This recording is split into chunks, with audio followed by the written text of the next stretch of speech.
Engineer অনেকেই, কিন্তু সফল কয়জন? ইঞ্জিনিয়ারদের গায়ে কালি থাকবে, ময়লা থাকবে, শুয়ে পড়তে হবে কাজের জন্য। ড্রয়িংটা হচ্ছে একটা হার্টের মতো একজন ইঞ্জিনিয়ারের জন্য। একজন ইঞ্জিনিয়ারের 25 বছরের এক্সপিরিয়েন্স থাকার পরেও সে নতুন কিছু শেখার জন্য ট্রেনিংয়ে পার্টিসিপেট করতে পারে।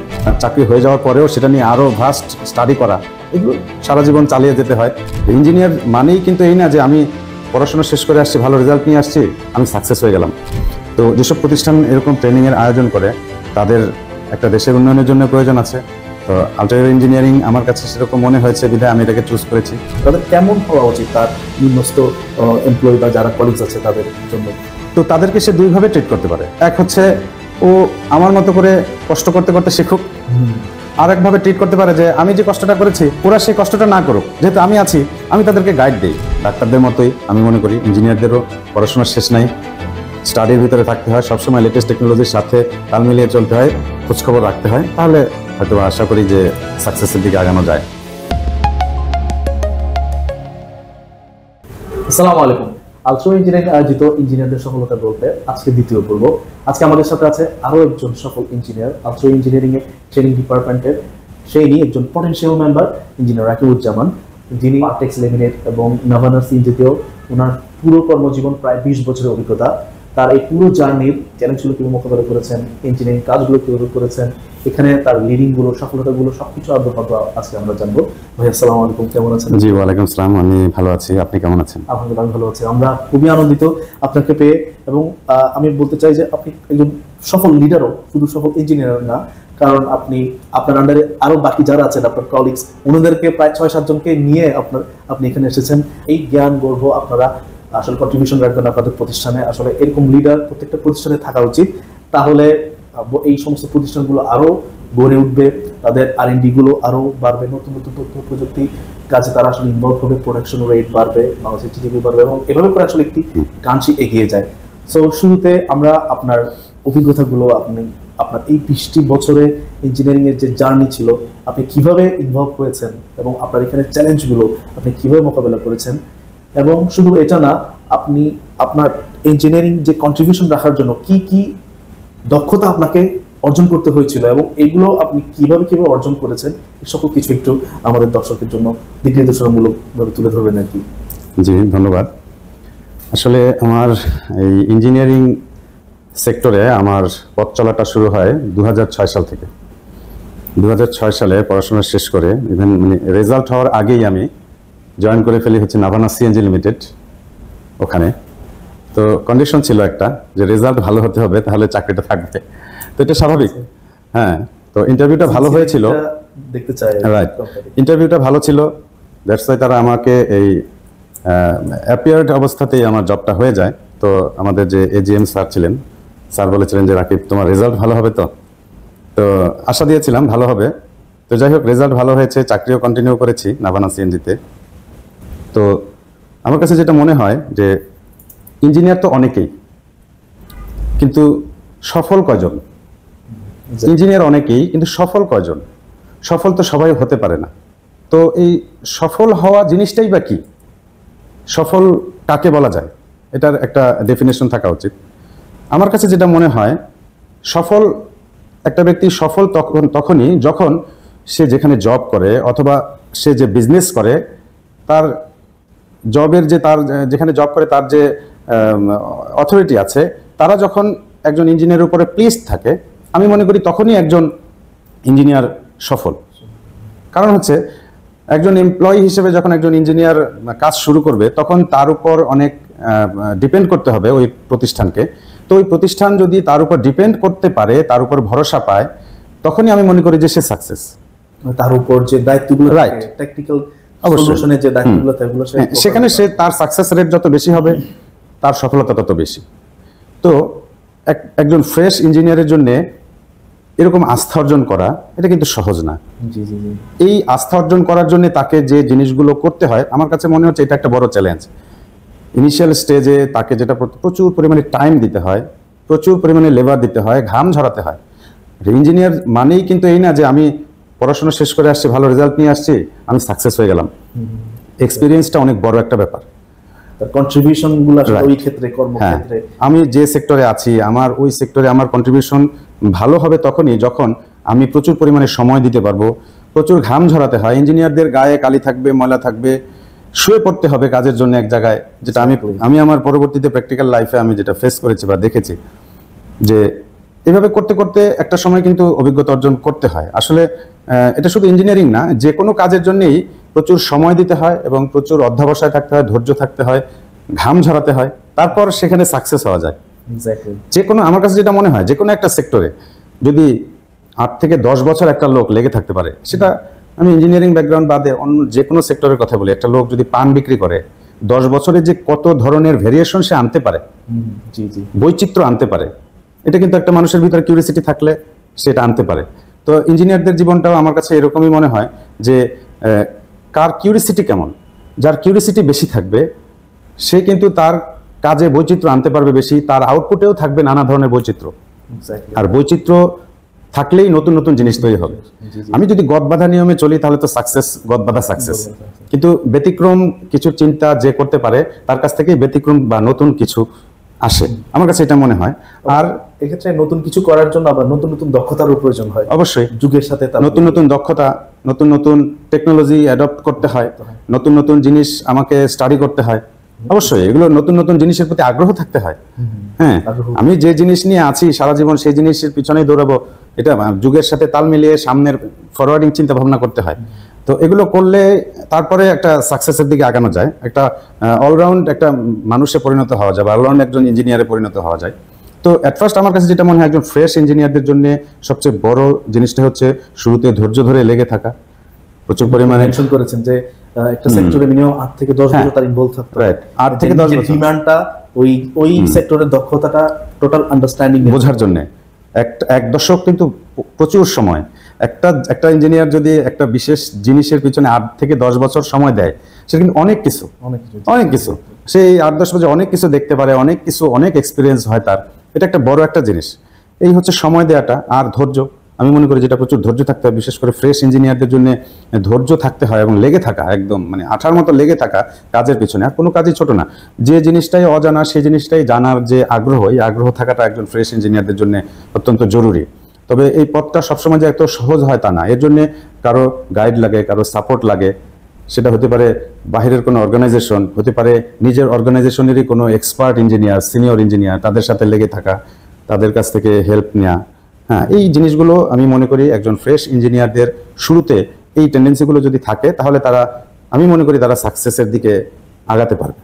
আমাদের ফ্রেশাররা কিন্তু যখন জবে যায় তখন কিন্তু তারা নেগোশিয়েট করে স্যালারির মূল্য সুবিধাগুলো নিয়ে, যেখানে আপনি আসলে বলেছেন 8-10 বছরের অভিজ্ঞ পার্সনরা তখনই আসলে, এটা আমার মনে হয় যে অভিজ্ঞ হয়ে যাওয়ার পর তারপর সে আসলে ডিমান্ড করতে পারে। কিন্তু শুরুতে যদি ডিমান্ড করে তাহলে কিন্তু তার কাজের ক্ষেত্রটা আসলে সে তৈরি করতে পারছে না। এক্ষেত্রে তাদের চিন্তা ভাবনা বা দৃষ্টিভঙ্গি কিরকম চেঞ্জ হওয়া দরকার প্রথম জব পাওয়া এজ এ ফ্রেশার হিসেবে? এটা অবশ্য এই যে এক্সপিরিয়েন্সের কথাটা যেটা বললাম, আমি একজন ফ্রেশ ইঞ্জিনিয়ারের এই এক্সপিরিয়েন্সটা নাই বিধাই সে হয়তো ডিমান্ড করে বসে। তো এটা আমি আসলে খারাপভাবেও নিচ্ছি না, তার এক্সপিরিয়েন্স নাই বিধাই সে এভাবে ডিমান্ড করে বসে আছে। প্র্যাকটিক্যাল ফিল্ড বা জবের যে সেক্টরটা, জবের যে ডিমান্ড, এই জিনিসগুলো সম্পর্কে তারা যেহেতু অভিজ্ঞতা নাই, এই জন্যই সে হয়তোবা ওই পড়াশোনার লাইফে সে তো এত স্ট্রাগল করতে হয়নি, যেটা কিনা প্র্যাকটিক্যাল ফিল্ডে আসলে একটা লোককে স্ট্রাগল করতে হয়। এই জন্য পড়াশোনার সময় যে তার মনে যে ড্রিম ছিল, যেটা তারা হয়তোবা চিন্তা করে যে আমি পাশ করে বের হলেই বোধহয় আমি এই পেয়ে যাবো, ওই পেয়ে যাবো। কিন্তু আসলে আমি মনে করি ইঞ্জিনিয়ারিং লাইফে এই জিনিসটা এত সহজে আসে না। তো আমি তাকে, যারা ফ্রেশার হয়েও হয়তোবা ডিমান্ড করে বসে অনেক, এটা আমি মনে করি তাদের অভিজ্ঞতার অভাবের কারণেই তারা এটা করে। আর যেটা আমি বললাম যে হয়তোবা কিছুদিন চাকরি করার পরে, 2-4-5 বছর চাকরি করার পরে সে নিজেই হয়তোবা বুঝতে পারে যে আসলে আমার ওই সময়ের ওই ডিমান্ডটা হয়তোবা সঠিক ছিল না, আমার কোয়ালিফিকেশনের সাথে বা আমার দক্ষতার সাথে ফিট হচ্ছে কিনা, এটা তারা তখন হয়তো 5-7 বছর জব করা হয়ে গেলে হয়তো বোঝে যে আসলে আমি শুরুতে যে ডিমান্ড করেছিলাম আমার সাথে এটা কি যায় কিনা, এটা তখন তারা বুঝতে পারে।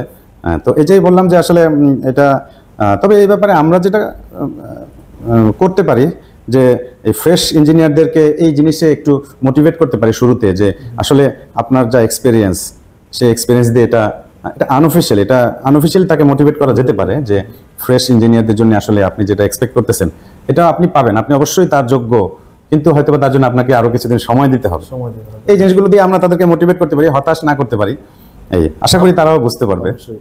আমরা অবশ্য এদিক থেকে কাজ করছি, আমাদের এখানে এমপ্লয়মেন্ট ওপেন রেখেছি, ইন্টার্নশিপের মাধ্যমে তারা আমাদের এখানে ইনভলভ হয়, 3 থেকে 6 মাস তারা আসলে কাজ করার সুযোগ পায় যারা ফ্রেশার গ্রাজুয়েশন নিয়েছে। সো এই অভিজ্ঞতাটা কিন্তু তারা আসলে কাজে লাগাতে পারে। আমাদের এখানে প্রায় অনেক ইন্টার্ন আমাদের এখানে কাজ করেছে এবং ওরা অনেকে ভালো ভালো ভালো ভালো জায়গা আছে যারা ট্রেনিং এর পরবর্তীতে আমাদের এখানে ইন্টার্নশিপে ইনভলভ হয়েছে। সো আমরা আসলে ওয়েলকাম করি ইয়ং এনার্জেটিক পার্সনগুলোকে, তারা আমাদের এখানে কাজ করবে, আমাদের প্রফেশনাল এক্সপিরিয়েন্সগুলো নেবে, প্রজেক্টে কীভাবে কাজ হচ্ছে, ট্রেনিং কিভাবে কাজ হচ্ছে, রিসার্চ R&D গুলোতে কীভাবে কাজ হচ্ছে, ওই কাজগুলো তারা আমাদের এখানে করে। সো আমি হয়তো বলবো এই পডকাস্টের মাধ্যমে আমি হয়তো সবাইকে বলতে চাই যে যারা আসলে ফ্রেশার হিসেবে বেরোচ্ছেন তারা অবশ্যই আলট্রিনের সাথে যোগাযোগ করবেন, আমাদের সাথে ইনভলভ হবেন, আমাদের সাথে কাজ করবেন, আমরা একসাথে গ্রো করবো। সো আপনার যে কর্মজীবনের সফলতা, যেমন এই 20টা বছরে আপনার কয়েকটি সফল প্রজেক্ট বা কিভাবে আপনি কি কি অর্জন করেছেন, কি কি শিখেছেন, এগুলো যদি একটু বলতেন। সফলতা কতটুকু আমি জানি না, তবে আমার অবশ্যই অনেক কন্ট্রিবিউশন আছে এত বছরের হ্যাঁ, আমি কাজ করেছি, যেহেতু 20 বছর পার করেছি, কাজ করেছি, এবং আমি আমার আমি খুব বেশি একটা প্রতিষ্ঠান চেঞ্জ করিনি চাকরি জীবনের শুরুতে। প্রথমেই নাভানা সিএনজিতে আমি 2006-এ জব শুরু করি, গুলশান 1-এ আমাদের অফিস ছিল, তো ওখানে আমি 3 বছরের মতো ছিলাম। তো সফলতা এটাই যে আমি যখন চাকরিটা ছেড়ে পার্টেক্স মেলামাইন বোর্ডে যখন আমি জয়েন করতে যাই, আমার কাছে এটাই মনে হয় সফলতা যে আমাকে কোনো ক্রমেই যেতে দিতে চাচ্ছিল না, যে কোনো কন্ডিশন। নাভানাতে, হ্যাঁ, নাভানা সিএনজি, যে কোনো শর্ত দিয়ে, আমার স্যারের নামটা মেনশন করতেই হয়, শ্রদ্ধেয় আমাদের আতিউর রহমান স্যার এজিএম ছিলেন।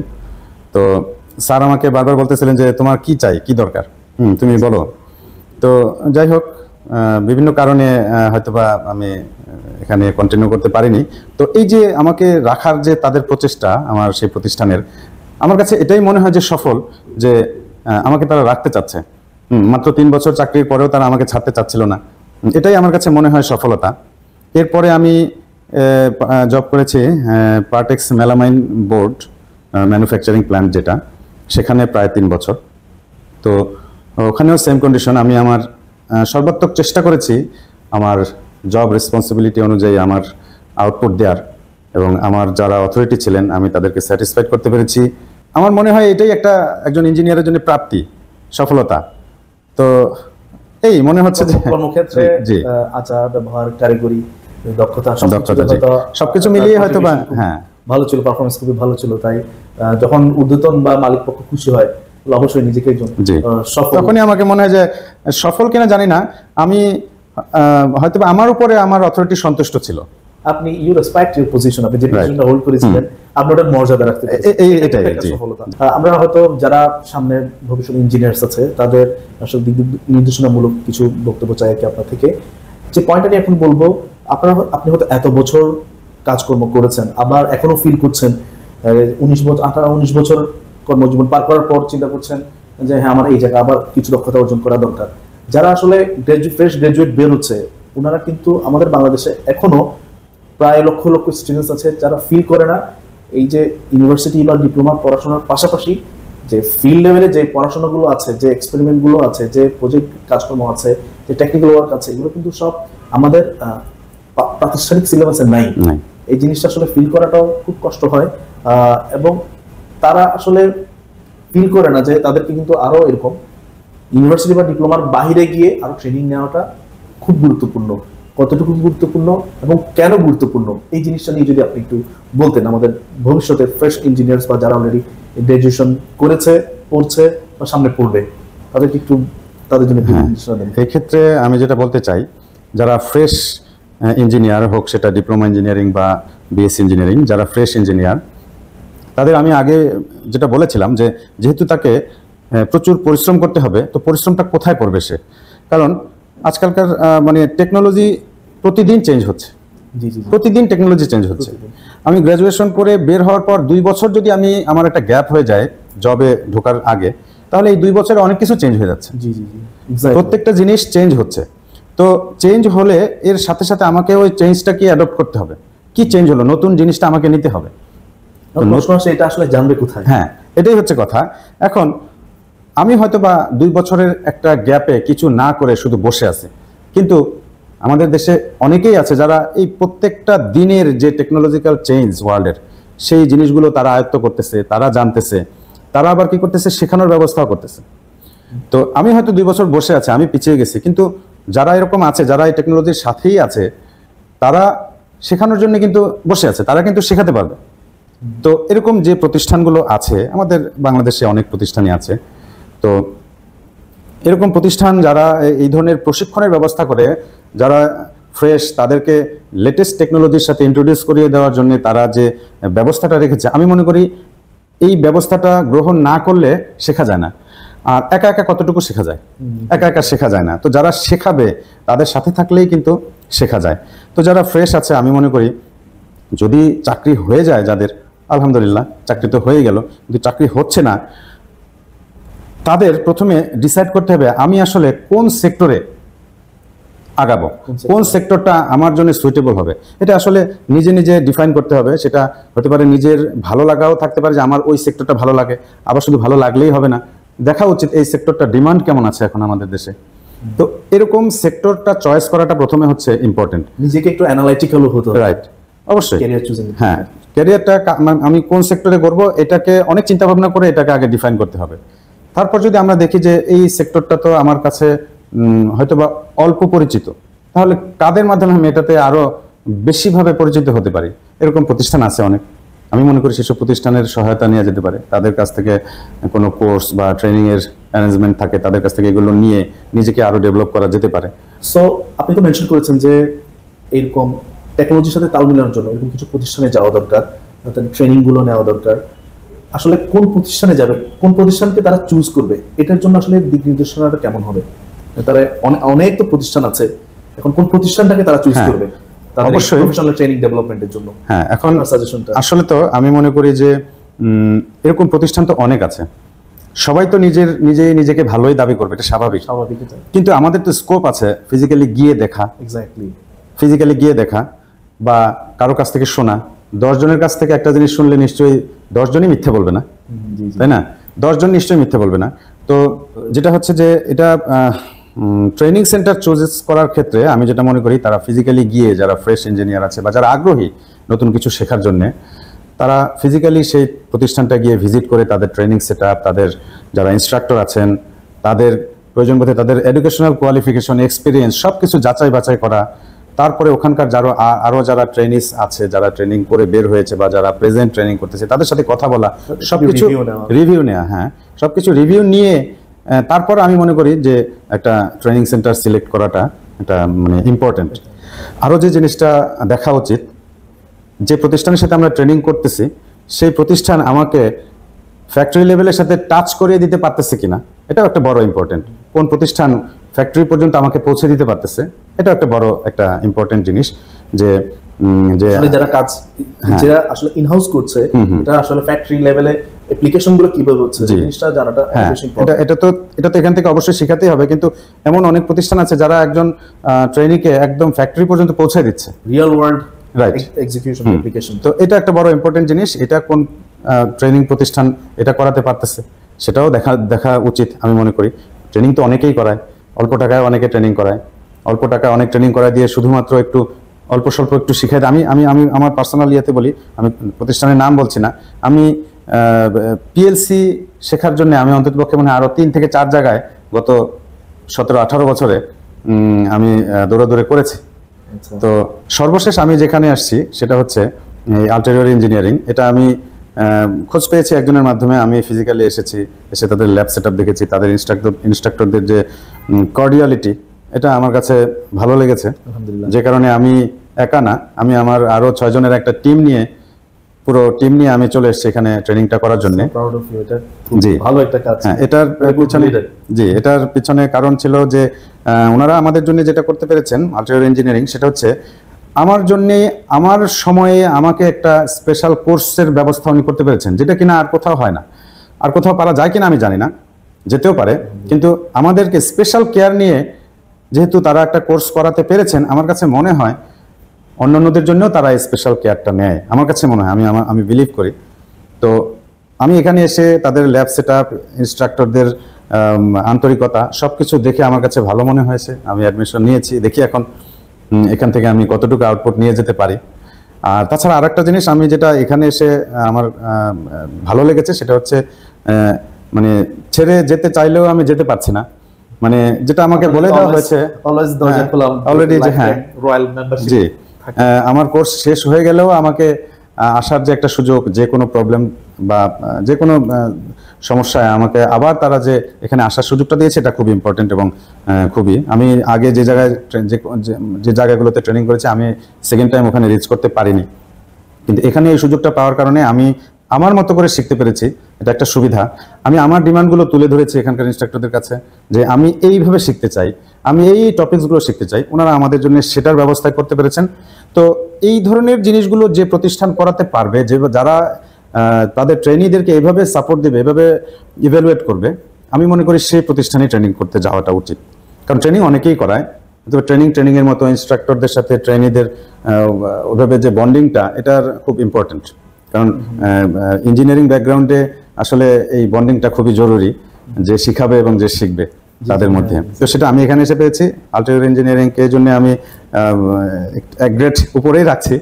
হ্যাঁ, এখানে আপনি কাকে বেশি ধন্যবাদ দিচ্ছেন? আপনি অনেক ইনস্ট্রাক্টরকে হয়তো অবশ্যই আমি আমাদের ইনস্ট্রাক্টর এখানে আহসান হাবিব ভাই ছিলেন, উনি আমাদেরকে যেভাবে শিখিয়েছেন আমরা প্লিজড, এক কথায় প্লিজড।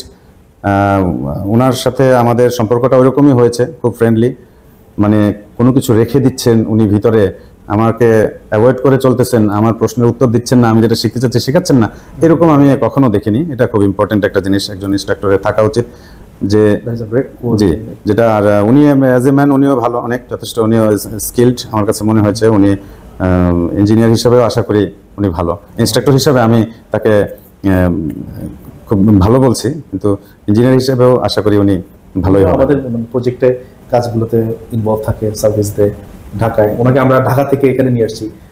আমরা দেখলাম যে এখানে আরো অনেক অভিজ্ঞ পার্সনরা আমাদের এখানে ইনভলভ হচ্ছে, চট্টগ্রামে ইনভলভ হচ্ছে, সো ঢাকা থেকে ওকে শিফট করে এখানে এনেছি।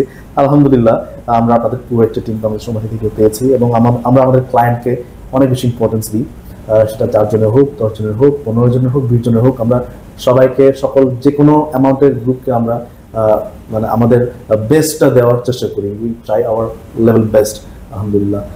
আচ্ছা রাকিব ভাই, আপনি তো দীর্ঘ কয়েক মাস আমাদের সাথে ইনভলভ আছেন। আলটিরিয়র ইঞ্জিনিয়ারিং এর এই ট্রেনিং ডিপার্টমেন্টে আপনি যে সার্ভিসটা নিয়েছেন, যে ট্রেনিং করেছেন, এখানে কোন জিনিসগুলো আসলে আপনাকে মুগ্ধ করেছে, বা কোন সাপোর্টগুলো আপনার কাছে বেস্ট মনে হয়েছে, এরকম কি আছে? হ্যাঁ আছে, অবশ্যই বলতে হবে, অনেস্টলি বলতে হবে। আমার কাছে প্রথমত যেটা মনে হয়েছে যে আপনাদের যারা ইনস্ট্রাক্টর বা ডেমনস্ট্রেটর যারা আছে, তারা যথেষ্ট কোয়ালিফাইড, এবং যেহেতু আমি জেনেছি তারা ফিল্ড লেভেলেও যথেষ্ট পরিমাণে কাজ করেন, মনে হয়েছে তারা এক্সপিরিয়েন্সড, এবং তাদের এক্সপিরিয়েন্সে কোনো প্রকার ল্যাকিংস আছে বা টেকনোলজিক্যালি উনি উইক, এরকম আমাকে কখনো মনে হয়নি, মানে আমার কখনো মনে হয়নি। তাদেরকে আমার যথেষ্ট রিচ মনে হয়েছে টেকনিক্যালি, নাম্বার 1। 2 নম্বরে যেটা বলতে চাই, আপনাদের এখানকার ল্যাব সেটআপটা আমার কাছে ভালো লেগেছে। অল্প পরিসরে হলেও ল্যাব সেটআপটা, আপনাদের ইকুইপমেন্টস, ম্যাটেরিয়ালস, আমরা যারা ট্রেনিং করছি আমরা পর্যাপ্ত পরিমাণে পাচ্ছি, এটা খুব ইম্পর্টেন্ট। অনেক জায়গায় দেখা যায় এটা পাওয়া যায় না, অনেক কস্ট এফেক্টিভ জিনিসগুলো, যদিও তারপরেও আপনারা ব্যবস্থা করেছেন, এটা খুব ভালো ছিল জিনিসটা। আর নাম্বার 3 হচ্ছে সেটা হচ্ছে আপনাদের কারিকুলামটা। আমার কাছে আমি যেটা করেছি অটোমেশন প্রো, এখানে পিএলসি নিয়ে, যেহেতু পিএলসি, ভিএফডি এবং এই জিনিসগুলোর ইউজ, তো যেহেতু ইন্ডাস্ট্রিতে এই জিনিসটা ইউজ হয়, কোন ব্র্যান্ডের পিএলসিটা বেশি ইউজ হয়, আমরা সেই ব্র্যান্ডের পিএলসিটাই আপনাদের কাছ থেকে শিখতে পেরেছি, প্রোগ্রামিংটা। তো এটা একটা ইম্পর্টেন্ট জিনিস ছিল, যেটা ইন্ডাস্ট্রিতে এখন বেশি ইউজ হচ্ছে, যেটা এখন বর্তমান সময়ের চাহিদার সাথে যেটা যাচ্ছে, সেটাই আমরা শিখতে পেরেছি। তো আপনাদের কারিকুলামটা খুব প্রসিদ্ধ, আমার কাছে এটা মনে হয়েছে যে আপনাদের যেটা সিলেবাসটা খুব সুন্দরভাবে আমরা কভার করতে পেরেছি, এটা আমার কাছে একটা ইম্পর্টেন্ট দিক মনে হয়েছে আপনাদের প্রতিষ্ঠানের। দ্যাট ইজ ভেরি ইন্সপায়ারিং আমাদের জন্য। আসলে আপনাদের এই স্যাটিসফ্যাকশন অ্যাকচুয়ালি আমাদের মানে আমাদের মোটো আর কি। সো এটার পাশাপাশি আরেকটা জিনিস একটু, এটা সবার জন্য যারা ইঞ্জিনিয়ারিং সেক্টরে লিড দিচ্ছে, আপনি একজন লিডার, আপনি একটা বড় টিম লিড দিচ্ছেন, তো অ্যাজ এ লিডার, একজন ম্যানেজার, একজন চিফ ইঞ্জিনিয়ার হিসেবে ওনার কেমন হওয়া উচিত? কারণ আমরা দেখা যাচ্ছে অনেক কিন্তু সিনিয়র পারসন কিন্তু কাজ শেখাতে চান না, বা কাজ শিখতে চাওয়ার জন্য তারা সুযোগ চায়, কিন্তু তারা ওই সুযোগটা পাচ্ছে না। তো তো এই ক্ষেত্রে আপনি কি সাজেস্ট করতে পারেন, কি সাজেশন দিতে পারেন ওই যারা ঊর্ধ্বতন কর্মকর্তা আছে ইঞ্জিনিয়ার হিসেবে, তার নিচে অনেকেই আছে, তারা কিভাবে গাইড করতে পারে, তাদের কেমন হওয়া উচিত তার নিম্নস্থ এমপ্লয়ি বা যারা কলিগস আছে তাদের জন্য? হ্যাঁ, এক্ষেত্রে আমি মনে করি একটা লোক যখন যথেষ্ট অভিজ্ঞতা অর্জন করে, সে তার সামনে অনেক অনভিজ্ঞ ইঞ্জিনিয়ারদেরকে দেখবে কাজ করতে। তো তাদেরকে সে দুইভাবে ট্রিট করতে পারে। এক হচ্ছে ও আমার মতো করে কষ্ট করতে করতে শিখুক, আর একভাবে ট্রিট করতে পারে যে আমি যে কষ্টটা করেছি ওরা সেই কষ্টটা না করুক, যেহেতু আমি আছি আমি তাদেরকে গাইড দিই। দুইভাবেই হতে পারে। হ্যাঁ, একটা মানুষই দুই ধরনের বিহেভিয়ার করতে পারে একজন ফ্রেশ ইঞ্জিনিয়ারের সাথে অ্যাজ এ বস, যে যেহেতু আমি কষ্ট করেছি সেও কষ্ট করে শিখুক, অথবা যেহেতু আমি কষ্ট করে শিখেছি আমার সুযোগ আছে তাকে শেখানোর, তাকে আমি সেই কষ্টটা না করতে দিই। জানি না আমি কোনটা ভালো, যার যেটা মনে হয় শুরু থেকে একটু এগিয়ে থাকবে। হ্যাঁ, এটা এটা এটা করা যায়। আমি মনে করি, আমি পার্সোনালি যেটা করি, আমার কাছে যদি কেউ কোনো জিনিস শেখার জন্য আসে আর আমি যদি সেটা জানি, আমি অবশ্যই তাকে সেটা জানাই। এবং আমি মনে করি না যে সে আমার জিনিসটা জেনে গেল যার জন্য আমার ডিমান্ড কমে গেল, এটা কখনোই আমি মনে করি না, কোনোদিনও মনে করি না। বরঞ্চ আমি মনে করি যে আমার কাজটা ইজি হলো। এই প্রেক্ষিতে আমাকে একটা উদাহরণ দিতেই হয়। আমি আগে যেখানে জব করেছিলাম, আমার এক বস বলেছিলেন যে রাকিব, তুমি যদি এমন লোক তৈরি করতে পারো যে মোবাইলের অপর প্রান্তে বসে তোমার সাথে কমিউনিকেট করে একটা মেশিন ঠিক করে ফেলতে পারবে, তাহলে তুমি মনে করবে তুমি সাকসেস। আর যদি সেটা না পারো তাহলে কি করতে হবে? তোমাকে ওখানে যেতে হবে, তোমাকে পরিশ্রম করতে হবে। তাহলে তুমি যদি একটা মানুষকে এভাবে তৈরি করতে পারো যাকে মোবাইলে ইনস্ট্রাকশন দিলেই সে একটা মেশিন ঠিক করে ফেলতে পারবে, তখন তুমি নিজে মনে করবা সাকসেস, আর মনে করবা যে তুমিও কাউকে কিছু শিখাতে পারছো, আমি আরেকজনকে তৈরি করতে পেরেছি। তো আমি মনে করি না যে আমি যে কাজ জানি সেটা আরেকজন জেনে ফেললে আমার ডিমান্ড চলে যাবে, আমার ডিমান্ড কমে যাবে। আমি এটা কখনোই মনে করি না। আমি আরো মনে করি আমি আর 10 জন মানুষের কাছে একটা অনুকরণীয় হিসেবে থাকলাম। সে আমাকে তার আদর্শ মনে করবে, আমি তাকে শিখাইলাম, সে আমার প্রতি তার আন্তরিকতা থাকবে। আমার ডিমান্ড আমি মনে করি আমার কাছে থাকবে, আর বরঞ্চ তার ডেভেলপমেন্ট হলো।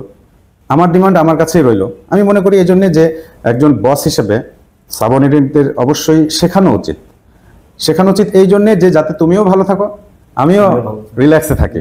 হ্যাঁ, কোনো এটা মানে ডিমান্ড কমে যাওয়ার কোনো প্রশ্নই আসে না, আমি এরকম মনে করি। এই দক্ষতার কম্বিনেশনটা থাকলে দেখা যাচ্ছে এফিসিয়েন্সিও বাড়ে, বা যে প্রজেক্ট বা যে কাজটা আসলে হওয়ার কথা এটা খুব দ্রুত ওঠে। হ্যাঁ, এবং সাকসেসটা আসলে দ্রুত আসে। আমার কাছে যেটা মনে হয়, অনেক সময় অনেক ইঞ্জিনিয়াররা হয়তো বা চিন্তা করে, যারা এক্সপার্ট তারা চিন্তা করে যে আমি চুপ করে থাকি, দেখি কি হচ্ছে, সময় ক্ষেপণ করা, যেটা হয়ে থাকে। আমি আমার প্র্যাকটিক্যাল লাইফে অনেকটা দেখেছি, যারা সিনিয়র ইঞ্জিনিয়ার আছে অনেক সময়, খুব এদের সংখ্যা হয়তো বা খুব বেশি না, তারা মনে করে যে আমি চুপ করে থাকি, দেখি তারা কত দূর আগাতে পারে, প্রবলেমের রুট লেভেল পর্যন্ত তারা যেতে পারে কিনা। অনেকে এইভাবে চিন্তা করে, এতে সময় নষ্ট হয়, প্রোডাকশন লাইনের ক্ষতি হয়, তারপরেও তারা ওভাবে চুপ করে বসে থাকে। আমি এটাকে সাপোর্ট করি না। চোখের সামনে তো কাজের ডিলে হয়ে যায়, তার কারণেই কিন্তু ডিলে হয়ে যাচ্ছে। সে হয়তোবা এটা কিভাবে নিচ্ছে আমি জানি না, সে চাচ্ছে যে দেখি তারা প্রবলেম, হয়তোবা অনেকে আবার চিন্তা করে যে শেষমেশ আমার কাছে আসবে, আমার নিজের হাতে প্রবলেমটা সলভ করব। আমি অবশ্য এই জিনিসগুলোকে সাপোর্ট করি না কখনোই। চোখের সামনে প্রবলেম পড়ে গেলে আমি বসে থাকতে পারি না। আমি মনে করি যে মানুষের উচিত এরকম হওয়া, ইঞ্জিনিয়ারদের উচিত এরকম হওয়া, প্রবলেম চোখের সামনে আসলে যেন সে বসে থাকতে না পারে, প্রবলেম চোখের সামনে আসলে যেন সে সেটা সলভ করার জন্য উদ্গ্রীব হয়ে যায়।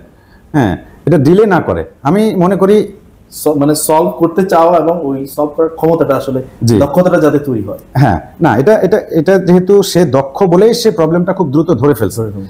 আমি মনে করি সেটা তার আশেপাশে যত লোক আছে তাদেরকে সাথে নিয়ে প্রবলেমটা দেখায় দিয়ে সলভ করে ফেলাটাই উত্তম। এটাকে ডিলে করা, সময় ক্ষেপণ করা, বা নিজের ডিমান্ডকে আরো বাড়ানোর জন্য এটাকে দেখেও না দেখার ভান করে বসে থাকা, এটা অনেকে করে থাকে। যদিও আশা করি এই ধরনের লোকদের সংখ্যাও কম, কিন্তু আমি মনে করি না এটা করা উচিত। টক্সিক বস আছে যাদের কারণে হয়তো নিজেদের ক্যারিয়ারে একটু প্রবলেম হয় বা শেখার সুযোগটা আসলে কম হয় আর কি।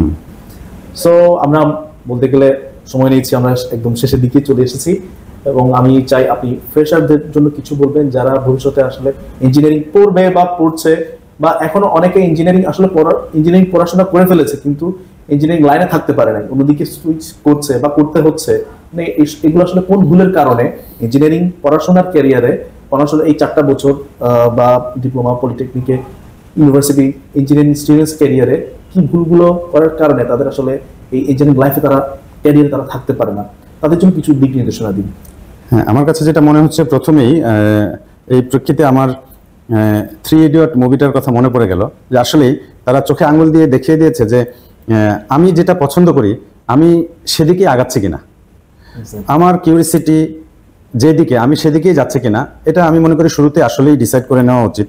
কারো কথায় প্ররোচিত হয়ে একটা সেক্টর আমি সিলেক্ট করে ফেললাম কিন্তু আমার মন সায় দিচ্ছিল না, এটা আসলেই হওয়া উচিত না। তারপরেও আমি আবার এটাও আশা করি যারা ইঞ্জিনিয়ারিং ব্যাকগ্রাউন্ডে পড়াশোনা করে বা ইঞ্জিনিয়ারিং সেক্টরে আসতে চায় বিধায় সেই দিকে আগায়, তারা নিশ্চয়ই মাইন্ড সেট আপ হয়েই আসে। তো ধরলাম তারা আসছে, তারা পড়াশোনাও শেষ করেছে, এখন জবের ক্ষেত্রে আমি যেটা মনে করি, যেটা আগেও আমি বলেছি, উচ্চাকাঙ্ক্ষা মানুষের থাকবে, এটা স্বাভাবিক। কিন্তু আমি কি যেটা চাচ্ছি, যেটা আমার আকাঙ্ক্ষা, আমি কি সেটা যোগ্যতা অর্জন করতে পেরেছি কিনা সেটা আগে দেখতে হবে। বা আমি যেটা চাই ওটা কি আসলে রিয়েলিস্টিক হবে কিনা, জি, এটার জন্য আমি কতটুকু তৈরি আছি, আমি যেটা চাচ্ছি সেটা আমি পাওয়ার যোগ্য কিনা। তো এটা আগে একটা মানুষকে ডিসাইড করতে হবে। এর জন্য যেটা করা উচিত, আশেপাশে দেখা উচিত, মানুষের সাথে যারা ইঞ্জিনিয়ারিং ব্যাকগ্রাউন্ডে আছে তাদের সাথে কথা বলা উচিত, তাদের হিস্ট্রিটা জানা উচিত, তাদের যে লাইফে স্ট্রাগল করে তারা এই পর্যায় পর্যন্ত এসেছে, কিভাবে কখন কি হয়েছে, তারা কিভাবে শুরু করেছিল, তারা আজকে এই পর্যায়ে কিভাবে এসেছে, লাইফে তারা কি কি করেছে, এই জিনিসগুলো আমি মনে করি তাদের কাছ থেকে শোনা উচিত। শুনলে তাদের একটা এক্সপিরিয়েন্স হবে যে না, তাহলে তো আমার নিশ্চয়ই এভাবেই আগানো উচিত। আমি তো একবারেই মানে অমুক জায়গায় গিয়ে বসে পড়তে পারবো না, আমাকে তো তার জন্য কষ্ট করতে হবে। অবশ্যই কষ্ট করতে হবে, ফ্রেশ ইঞ্জিনিয়ারদের সময় ব্যয় করতে হবে। তারপরে হচ্ছে যেটা আমি মনে করি যে একটা প্রফেশনাল মানে প্রেজেন্ট ডিমান্ড অনুযায়ী, রাইট, একদম হ্যাঁ, বর্তমান সময়ের সাথে তাল মিলিয়ে চলার জন্য যে জিনিসগুলো আয়ত্তে আনা দরকার, যে জিনিসগুলো শেখা দরকার, সেই জিনিসগুলো হয়তোবা দেখা যাবে কলেজ ইউনিভার্সিটির কারিকুলামে নাই, তারপরেও সেগুলো কোথায় শেখায়, কোথা থেকে শেখা যায়, শিখে একটা প্রিপারেশন নিতে হবে জব শুরু করার জন্য। আর জব শুরু করার পরেও যেটা মনে করি যে প্রচুর পরিমাণে পরিশ্রম করতে এবং সময় দিতে হবে। আরেকটা জিনিস আমার কাছে যেটা মনে হয়েছে যে ইলেকট্রিক্যাল ইঞ্জিনিয়ারিং এর ক্ষেত্রে শুধু না, এটা যে ড্রয়িংটা হচ্ছে একটা হার্টের মতো একজন ইঞ্জিনিয়ারের জন্য। ড্রয়িং বোঝাটা অত্যন্ত জরুরি। ড্রয়িংটা যদি একজন ইঞ্জিনিয়ার না বুঝতে পারে তাহলে সে মানে মহাসাগরে পড়ে গেছে এরকম মনে হয়। তো এই ড্রয়িং বোঝা, এগুলোর জন্য কি করতে হবে, সময় দিতে হবে, প্রচুর পরিমাণে সময় ব্যয় করতে হবে আমি মনে করি। বা যেখান থেকে ড্রয়িংটা শেখা যায় আমি মনে করি তাদের সাপোর্ট নিতে হবে। তো এই জিনিসগুলো আমার কাছে ইম্পর্টেন্ট মনে হয়। শ্রম দেয়া, হ্যাঁ, তারপর যুগের সাথে তাল মিলিয়ে একটা টপিক সিলেক্ট করা যে আমি এই দিকে আগাবো। হ্যাঁ, যেমন ইলেকট্রিক্যাল ইঞ্জিনিয়ারিং এই তো নানান দিক আছে, অনেকগুলো সেক্টরস আছে। এখানে সিলেক্ট করতে হবে যে আমি এই সেক্টরে যেতে চাই, সেই সেক্টরটা সম্বন্ধে আগে থেকে একটা প্রিপারেশন নিয়ে ইন্টারভিউ দেয়া, বা চাকরি হয়ে যাওয়ার পরেও সেটা নিয়ে আরো ভাস্ট স্টাডি করা, এগুলো সারা জীবন চালিয়ে যেতে হয়। ডাক্তারদের মতোই আমি মনে করি ইঞ্জিনিয়ারদেরও পড়াশোনার শেষ নাই, স্টাডির ভিতরে থাকতে হয়, সবসময় লেটেস্ট টেকনোলজির সাথে তাল মিলিয়ে চলতে হয়, খোঁজখবর রাখতে হয়, তাহলে হয়তো আশা করি যে সাকসেসের দিকে আগানো যায়। আলহামদুলিল্লাহ। রাকিবুজ্জামান ভাইকে অনেক অনেক ধন্যবাদ, আপনার মূল্যবান সময়গুলো আমাদের পেছনে দিয়েছেন। এবং আমরা আরো চাই আপনাদের মতো পার্সন যারা আছে, যারা কন্ট্রিবিউশন রাখছে ইঞ্জিনিয়ারিং সেক্টরে, আমাদের বাংলাদেশ আরো ভালো দিকে এগোক। আপনার জন্য শুভকামনা। এতদিন পর্যন্ত যে সফলতা আপনার অর্জন হয়েছে, সামনের ভবিষ্যতে সামনের দিনগুলো আপনার আরো সুন্দর হোক, আরো শুভ হোক, এবং আপনার আরো নতুন নতুন সফলতা আপনার জীবনে অ্যাড হোক। আপনাকে অনেক অনেক ধন্যবাদ আলট্রা ইঞ্জিনিয়ারিং সাথে থাকার জন্য। ধন্যবাদ আপনাকে, পাশাপাশি আলটেরিয়র ইঞ্জিনিয়ারিংকেও আমি ধন্যবাদ জানাতে চাই। আর আপনাদের অ্যাডমিন অথরিটি যারা আছেন তাদেরকে স্পেশালি ধন্যবাদ দিতে চাই, কারণ এই ধরনের প্রতিষ্ঠান একটা দেশের সার্বিক উন্নয়নের জন্য প্রয়োজন বা গুরুত্বপূর্ণ ভূমিকা রাখে, যারা ট্রেনিং সেক্টর নিয়ে কাজ করে। কারণ যেটা খুব ইম্পর্টেন্ট হচ্ছে ট্রেনিং। একজন ইঞ্জিনিয়ারের লাইফে ট্রেনিংটা অত্যন্ত জরুরি, এবং ট্রেনিংটার কোনো এজ লিমিট নাই যে একজন ফ্রেশ ইঞ্জিনিয়ার শুধু ট্রেনিং করবে আর 15 বছর 20 বছর এক্সপিরিয়েন্স হয়ে গেছে তার ট্রেনিংয়ের প্রয়োজন নাই, তা না। যেহেতু day by day technology change হচ্ছে, এই টেকনোলজি চেঞ্জের সাথে একজন মানুষকেও প্রিপেয়ার্ড হওয়ার জন্য আমি মনে করি যে একজন ইঞ্জিনিয়ারের 25 বছরের এক্সপিরিয়েন্স থাকার পরেও সে নতুন কিছু শেখার জন্য ট্রেনিংয়ে পার্টিসিপেট করতে পারে। তো যেসব প্রতিষ্ঠান এরকম ট্রেনিংয়ের আয়োজন করে, একদম ফিল্ড লেভেলের ট্রেনিংগুলো যারা করায়, তাদের একটা দেশের উন্নয়নের জন্য প্রয়োজন আছে। তো আলটেরিয়র ইঞ্জিনিয়ারিং আমার কাছে সেরকম মনে হয়েছে বিধায় আমি এটাকে চুজ করেছি। তো আমি আলটেরিয়র ইঞ্জিনিয়ারিংয়েরও উত্তরোত্তর সাফল্য কামনা করি। ধন্যবাদ। রাকিবুজ্জামান ভাইয়ের টোটাল কনভারসেশনের জিস্টটা হচ্ছে, আপনি যে কাজটা পছন্দ করেন, যে কাজটা ভালোবাসেন, ওই কাজটাকে চুজ করবেন এবং ওই কাজটার পেছনেই সময় দেবেন। ওটার সাথে যে স্কিল সেটগুলো দরকার ওগুলো আপনি অর্জন করবেন, এবং ওই রিলেটেড সেক্টরে আপনি যদি কাজ করতে চান, কিভাবে আপনার রিয়ালিটিটা কি, আপনি ওই সেক্টরে যদি কাজ করতে চান, আপনার কি কি দক্ষতা দরকার, আপনার অন্যান্য কি কি কৌশল দরকার, এবং কিভাবে কোথায় অ্যাপ্লাই করলে আপনি ওই কাজে, আপনি ওই সেক্টরে, আপনি ওই জব সেক্টরে ইনভলভ করতে পারবেন, এই জিনিসগুলো আপনাকে অ্যানালাইটিক্যালি আপনি জিনিসগুলো জানবেন, এবং সেই সাথে আপনি বিভিন্ন ধরনের যুগের সাথে তাল মিলিয়ে বিভিন্ন দক্ষতা অর্জন করবেন। আপনার কাজের দক্ষতার মধ্যে বৈচিত্র্যতা থাকতে হবে, যেটা আসলে বর্তমান প্রজন্ম, বর্তমান প্রযুক্তি, বর্তমান ট্রেন্ডের সাথে ইন্ডাস্ট্রির মধ্যে ডিমান্ড আছে, ওই ডিমান্ড অনুযায়ী আপনার ডিমান্ডটা ফুলফিল করার জন্য আপনাকে ওভাবে করে নিজেকে তৈরি করতে হবে। সো আজকে এই পর্যন্তই। আগামী আরো কয়েকটি পর্বে আমরা আরো কিছু সফল ইঞ্জিনিয়ারদের সাথে আমরা আলোচনা করব, তার সফলতার গল্পগুলো শুনবো, কিভাবে তার গ্রেট চ্যালেঞ্জগুলো কিভাবে মোকাবেলা করেছেন, সমাধান করেছেন। সে পর্যন্ত ভালো থাকবেন, সুস্থ থাকবেন। আলটিমেট ইঞ্জিনিয়ারিং এর চট্টগ্রাম ব্রাঞ্চ থেকে আমি ইঞ্জিনিয়ার সাইদুল ওসমান। দেখা হবে সামনের পর্বে। আসসালামু আলাইকুম।